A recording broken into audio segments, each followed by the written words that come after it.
Trump floated a new idea for immigration, saying farmers should be allowed to vouch for undocumented workers and take responsibility for them, but still no path to citizenship. Huh? Vouch for them? Be responsible? Think about it. What does that actually mean? You vouch for them, then you're responsible for them. Then you got to make sure they don't cause any problems, right? Keep them out of trouble. Maybe keep them on site. Maybe build housing on your farm so they don't wander off.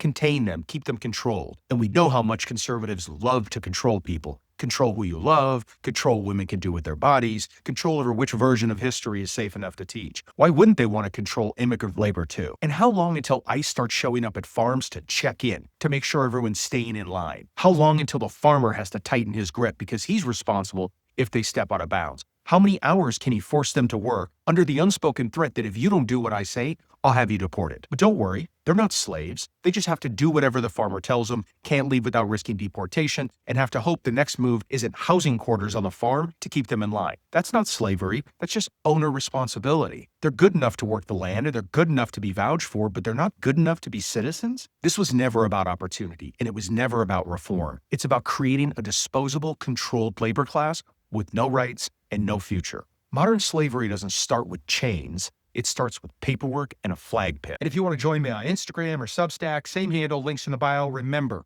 I am not the dark left. Together, we're the dark left. Please join me in helping to call out the bullshit and bring some sanity back to the conversation.